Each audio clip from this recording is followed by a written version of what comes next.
Hang Time is part of the Globally Ballin network, and you can check out our social media. That's facebook.com/Globally Ballin.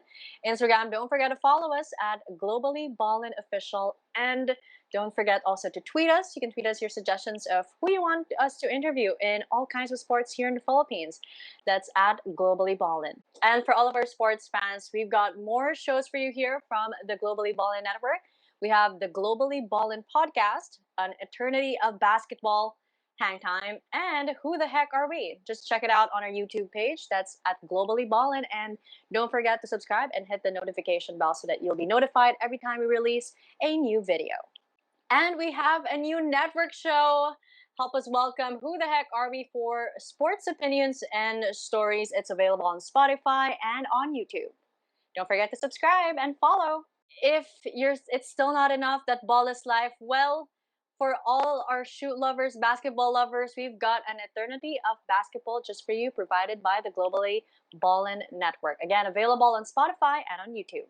And for a quick and easy way to find us on all of our social media and all of our different shows, you can check it out. Our link tree, that's on the site right there, and you can find the link at the top of all of our show descriptions. Welcome, guys, to another episode of Hang Time with me, Denice Dinsay. And this is going to be a special episode because I'm going to be joined by one of the legends in the sports industry. We have Sir Noel Zarate. No introductions needed. Sir Noel, thank you so much for joining us. Hey, thank you for having me. It's always been a dream of mine to be on your show, actually. Sir Noel, Because I've stop, always you're wanted to be a flattering me. libero. No, I've always wanted to be a libero. So this is my time to be a libero on your show. Just kidding. How are you doing? How are you doing? Sir, it's been quite a colorful life that you've been living during this pandemic. Mhm. A while ago, we were just talking about that you've experienced 3 bubbles. Now, a lot of us broadcasters, of course, would have wanted to experience such a life as yours during this time that we're all craving for sports. But, I think you could give us a little sneak peek on what happens or on what happened during those times, just so we can also have a taste of it, kahit konti. Well, when you do a bubble naman, initially you'd think na kaya ko to. I mean, the first bubble I did was last year with the PBA. We entered in October, then we came out a week before my birthday, which is December na. So we were there for 2 months in Quest. And that was actually a good experience sa akin because prior to that, as you know naman, I do a lot of sports gigs also Yes. internationally. The longest I've ever been away from my family was actually 15 days. That was 63 days. So parang you get to learn a lot about yourself. You get to learn a lot about your relationship with your family. And you also get to learn a lot about the people that you work with. So okay naman. It was a good experience. The next bubble I had naman was the FIBA bubble naman. It was only 16 days. Just this year, this June. And then the one that's really unique is the PVL bubble because you're with girls now.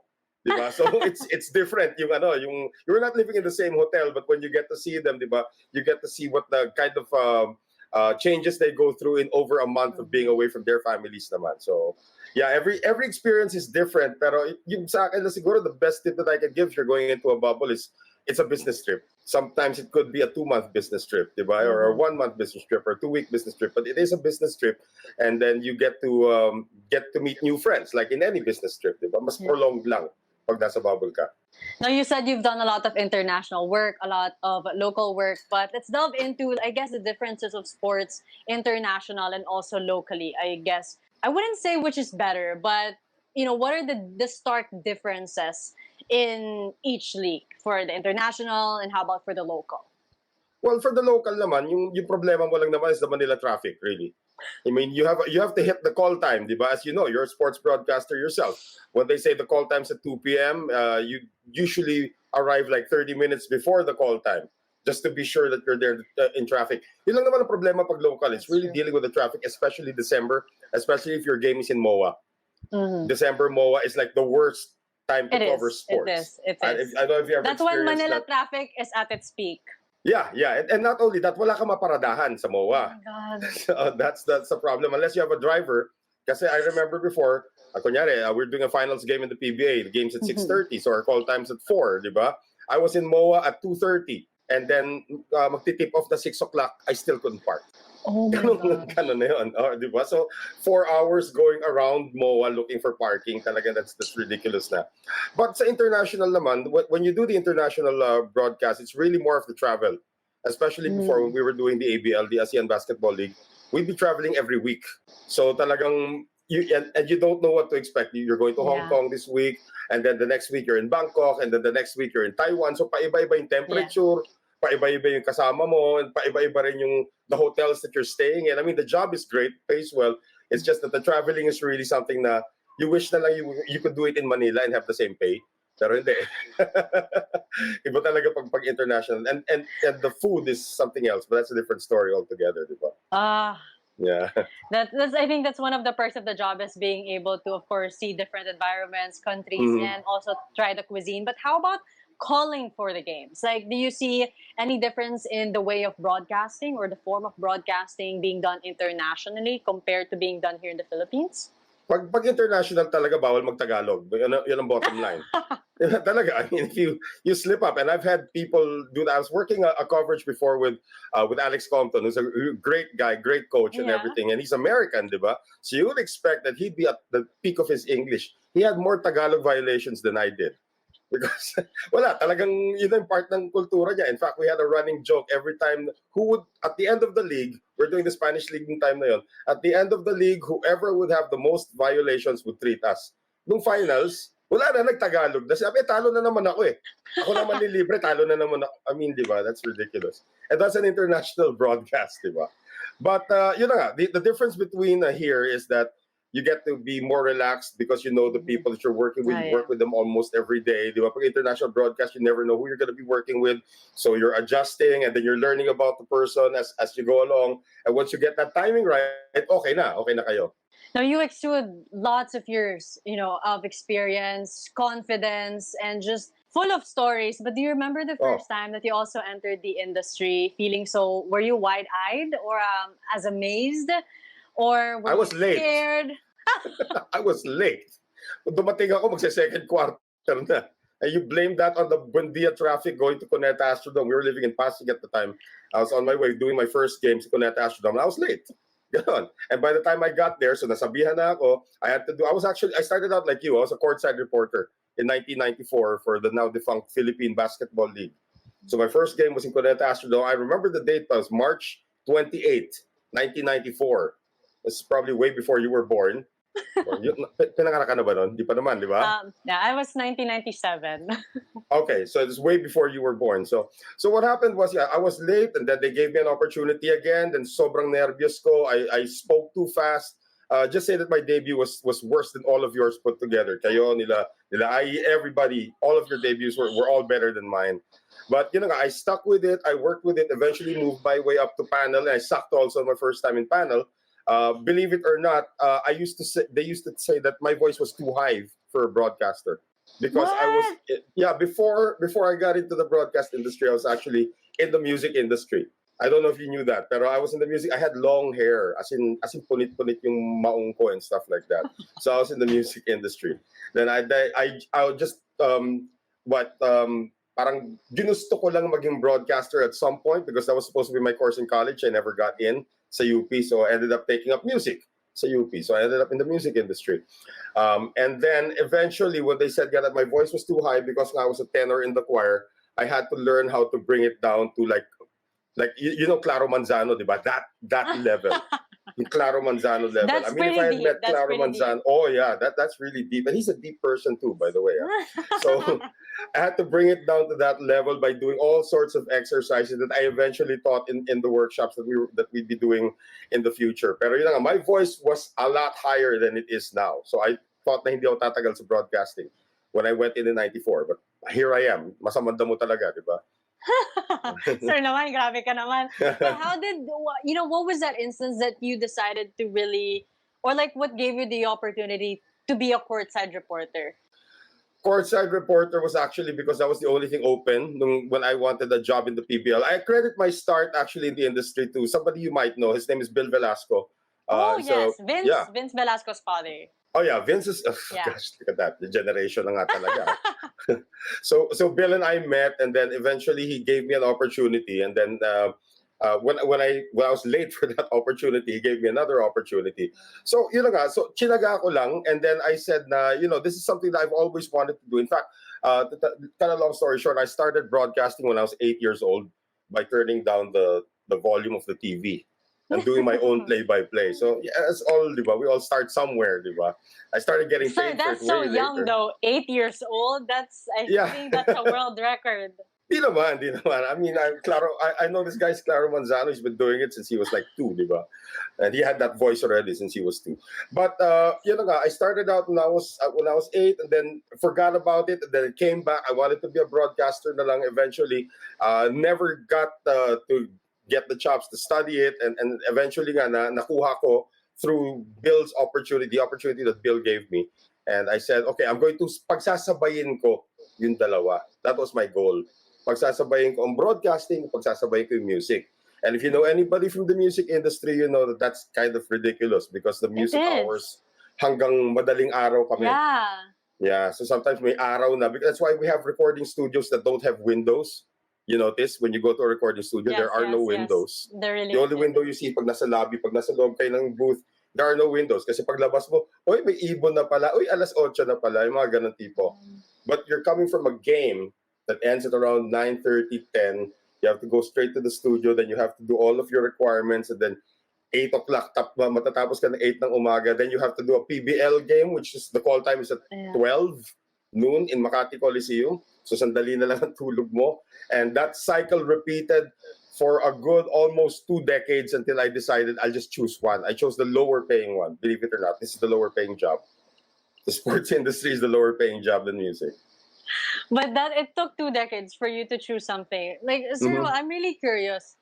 Would you say that you're in love with sports broadcasting? Yes. That's actually an accurate statement because why would you? I have a family. I've been married since 1999. I have 3 beautiful daughters. I have a wife. And if you consider the future of your family, you'd stick to the one that pays the bills, di ba? Yes. You make one commercial jingle which is 30 seconds long and you get paid 40,000 pesos for that. Ganun lang example. Yeah. Diba? It's a 30-second jingle that you will work on for about 2 hours maximum, and that's 40 mil. For me to achieve that kind of money now, I have to work a week. Because as you said, I have fallen in love with the industry. And that's my main focus talaga is to become a broadcaster because yun ang calling mo na eh. You'll discover your calling later on. Diba? I'm sure you could have been something else other than what you're doing right now, but you chose this. It doesn't really pay much, but at least, diba, you're doing what you want to do. At the end of the day, this is what I want to do. And I feel less stressed doing this job. As opposed to being in the music industry na dami mong deadlines, dami mong kaway na kliyente kasi hindi nila alam kung ano gusto nila, di ba? Then, by doing this, parang it's just arriving, becoming prepared, and then just delivering, and then you go home, and then you may be 100% tired, but that's the best part of it. You feel that you're 100% tired after your job, you did a good job. It's either that or nasigawan ka, kaya ka stressed, di ba? No, but you're right. You fall in love with this craft, and then it consumes you, and then this is what you become. Do you how your level of love towards broadcasting? Would you say, it's the same kind of excitement that you had when you first started, or is it different? And if it is different, how is it different? Now, kasi I'm old in the industry. I've been in the industry since 1994, so this is now my 27th year already. So I've been doing broadcasting longer than I've done anything, diba? In my entire life, diba? More than half of my life has now been devoted to broadcasting. I still get nervous, diba, going on air. And I think that's the great part of it. Kahit na anong gawin mo na, oh my gosh, that's in China. Tiga mo naman yan, that's when we got stuck because of Taal. Taal exploded, so we had to do all the games in China. Last year. Yeah, naipit kami sa Taal. That's me at Yoyo Sarmenta right there. And that's another story to see Yoyo later on. Pero when I still do, it's still fresh, and I try to keep it as fresh as I can. In fact, nowadays di ba, pag bago ka, magtatanong ka sa mga veterans. Like when I was starting out, I was talking to Yoyo's dad. His dad is Sev Sarmenta. He's my mentor, di ba? So I would talk to Yoyo's dad. Now I talk to Yoyo, and I ask him, how can I keep it fresh? So I ask the younger people now, what can I do to improve? And they're parang, why are you asking me? I'm supposed to be asking you, because it's different na yung perception from your age group right now. How do you think we should keep it fresh? Yung mga ganon. And I continue to learn every day. That's So, probably what sir, keeps everything still okay, still exciting, still like the first time. so, sir, I ask you now, what do you do to keep that love fresh? Believe it or not, di ba? Pag sinasabi nga nila, you have to take a break, you have to step away from your job, so you will miss it more. Actually, for me, you have to immerse in it more. Sa akin, di ba? Like when I was doing the PVL, itong recently, I hadn't done the PVL in like 5 years, 6 years because of the network split na Yes, nangyari. yes. When the PVL went to ABS-CBN, obviously 7, I couldn't do it because we were Channel 5. But when I had to go back, I had to now start, parang reading up on who is this Gawong. Sorry, maling example. Who is Dina Wong, di ba? And then who is Too late na, ganito, sir. yung mga Too late na. ganon. Too late na. Too late, yeah, I know. Pero may hope pa yan eh. Sorry. And then basta, just I have to re-immerse myself. The answer to your questions, I have to keep on re-immersing myself in the sports.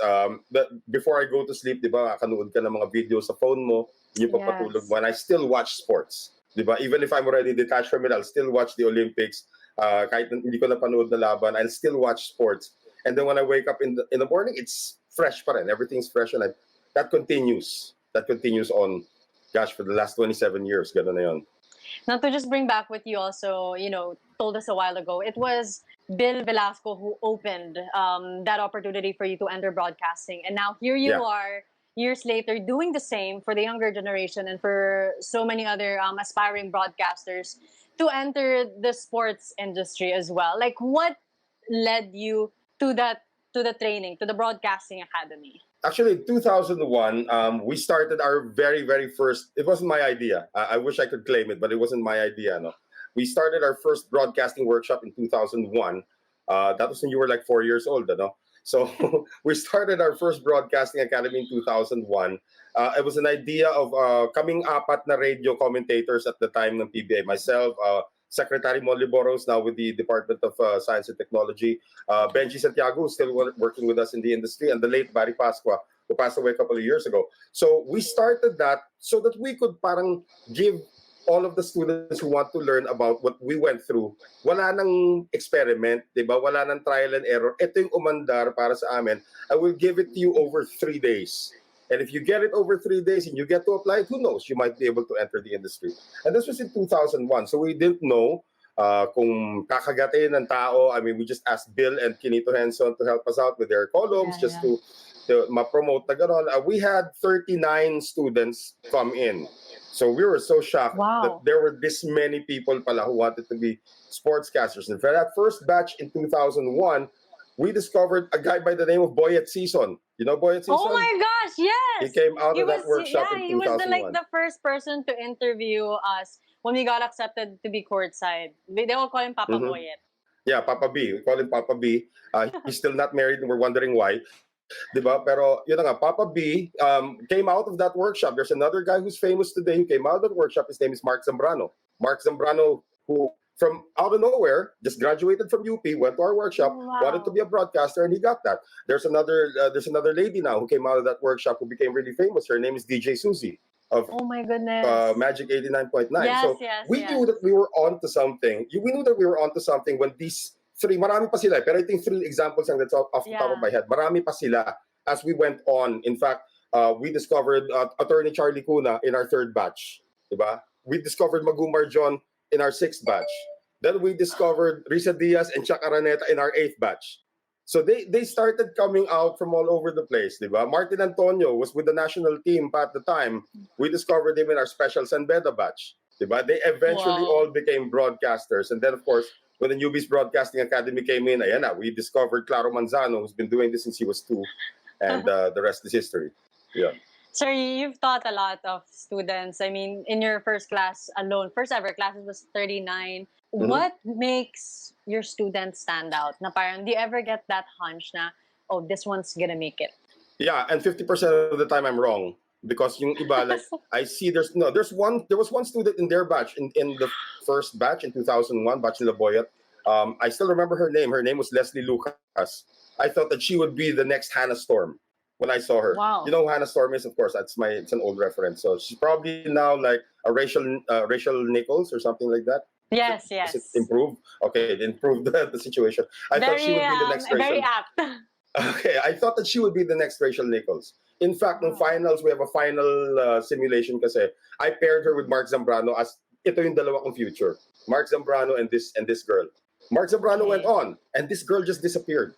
Number one, she was living in Bulacan at the time, so she had to drive all the way to the workshop, but she never showed the drive that some of the other students exhibited. In fact, there are some students who we thought wouldn't make it and just surprised us later on because they worked harder than most. Maraming ganon na storya na they just worked harder and then they just landed the spot later on.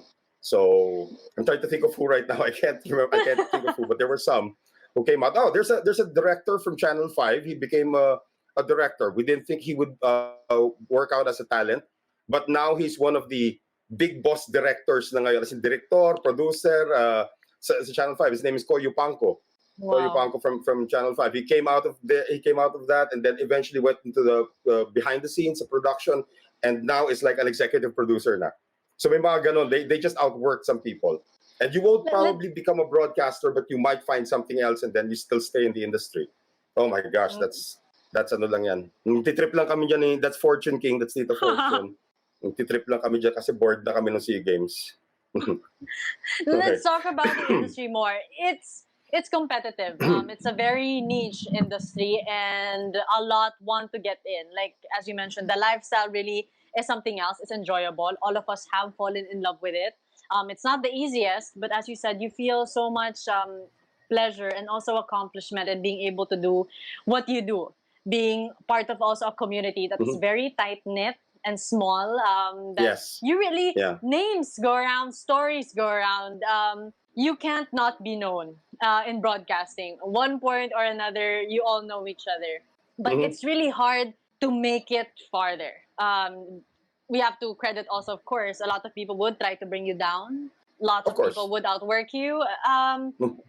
But sir, you've lasted this long. You continue to thrive despite so many young bloods coming in. And as one of, I also want to know what makes you last. Because I want to also Um, leave the legacy that you have right now.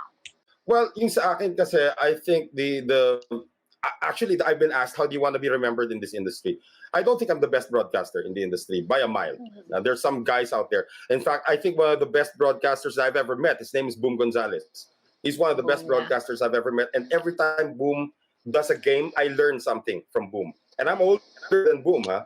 That I learned something from him. So by and large, I'm not the best broadcaster, but I've always wanted to be remembered as somebody who gave back, somebody who trained these people to be broadcasters. They might not turn out to be the best, pero at least I gave them something na, o ito, umpisahan mo rito. Kumbaga parang puhunan sa negosyo, nabigyan ko sila, tapos gumanda na yung negosyo nila. I've always wanted to be remembered that way as the guy who sort of started inspiring people to follow their dreams. And then, ayun nga, you never know where it's gonna take you.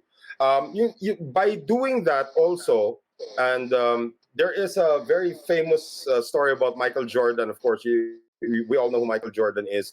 That during the off season, at his peak, see Michael Jordan would actually go to like summer camps and teach everybody his best moves. That his best moves talaga. And then so everybody would figure out now, oh, this is it. This is all he's got. These are his best moves. So Yeah. we can just write defenses around him, di ba? Yung mga ganon. He would come back the next season and show new moves that he didn't show there, that he developed after that. Same thing with the Mamba mentality of Kobe Bryant, di ba? Yes. He keeps on developing. For me talaga, it's just also evolving with the kids right now and learning from them. You guys, you younger people, you have no idea how much you teach us older people by what you do, di ba? Sometimes it's in your mistakes that we learn already. And I was making a point about this the other day with one of my students also. Her name is Mosh Cruz. Yeah. You know Mosh, you know? She also does the I've heard, PVL yeah. coverage. PVL Yeah, also. asawa ni Jericho. She was actually in Claro's batch also. And I was telling her, I've noticed you're doing a great broadcast, but I've noticed your sing-song. And she doesn't know what a sing-song Ah. is. And I don't think I ever touched on it directly. But I said that if you can avoid being sing-song, it's going to be good. And ito pa irony. Last night, I was listening to somebody said an old broadcast of what I did in 2017 for a billiards tournament, and I was sing-song in 2017. So ito, naninermon ako about being sing-song, and here I am, a sing-song coverage in 2017. But then I also noticed that if you hear that you are making that kind of a mistake, and then you start correcting it, and you become aware of it, yun, that keeps you in the industry. Believe it or not, yung mga ganon na, oh, hindi na ganon yung tono niya. Wala na tayong rason na tanggalin siya. Diba? So, nag-improve siya. Or bumawas yung daldal niya, because I've always been accused of madaldal masyado, di ba? Because of my radio background, I bring it to TV, so sometimes it goes over. Then the producers say, oh, nabawasan na yung daldal niya. Di ba? So I keep reinventing myself, in short, and I would just keep surprising people of a different technique or something that I've learned from you guys, and then I'll apply it. Ganon. So you guys nga are so integral to our growth, kaming mga seniors, because you show us the way, believe it or not. No, sir, I did not expect to hear that, I guess, because, you know, it really comes from a certain mindset. And I wish we had more time really to talk about your experience. But, you know, as a... Yeah, hindi ko pa nakikwento yung mumu dun sa, sa after lawag. the interview na lang, sir. Oo, grabe. Namumumu kami dun gabi-gabi. 1 buwan halos. Ay, 1 buwan mahigit. Diba? Ayan, Eliza. I made a post about Eliza. Can I just say lang before you end that I think Eliza Valdez is the most competitive and the most humble and the most genuine sports person I have ever met. And I made a long post about her at the end of the PVL. And sa akin, Eliza Valdez is on top of my list as the person that I would most respect among the active sports people in the industry. Sobrang genuine. Even the lines people, pagbibigyan niya. At the end of the coverage, she would, di ba lahat nagpapa-video sa kanya? Mga linesman, uunahin niya yung mga linesman, uunahin niya yung mga referees talaga. Saka na kami kasi alam naman niyang you'd spend time with us. Pero she would really make time and she would be available for everybody until muntik na siya iwanan ng bus because of that. So talagang sobrang, I'm a big fan of Eliza Valdez. Since before, after the PVL coverage in Lawag, I'm now one of her biggest fans. Sobrang galing. I think that's why a lot of people love her. But sir, I want really to focus on you. Like as you said, you know, before we end this kwentuhan, I wanted to ask, you mentioned a lot that what really makes you stay is wanting to inspire the next generation and of course bettering yourself. But that kind of mindset is a rare one. While wanting to better yourself really is something that more people in our industry tend to focus on. Actually, a lot of people, because you want to rise to the top. It's not really in the back of your head also to bring people with you to rise as well. What makes you think like that? I think we all think like that. Yung iba takot lang i-admit. Especially those who you feel are pulling you down. They actually all want us to come up together, especially sa sports. Especially sa sports. Probably in other industries, like if you're in the entertainment industry and you're a TV personality or you're a host, there might be some kind of kalmutan, lack of a better word, na mangyari because you're rising and people want to give you a little bit of a scratch here and there. Pero I think in the sports broadcasting industry and all of the guys that I've worked with, all of the guys that I've met, parang iisa ang layunin eh. We all want to make everybody better and we all want to make this a community. And I think it started with Seb Sarmenta before when he kept on mentoring all of us young guys. And then we are now sort of nahawa na kami. Now we're mentoring the younger guys also. We want everybody to rise to the top also. In fact, I remember when Seb was doing our first workshop, he was one of our speakers in our first workshop. He said something that I will never forget. He said, the day you take my place will be the happiest day of my life. I never thought I would hear somebody, I'm giving you my job, take it, and if you take it, I'll be happy. Because at the time, syempre, I was at 20-something thinking na, oh, teka muna, gusto ko rin maging katulad mong Seb Sarmenta.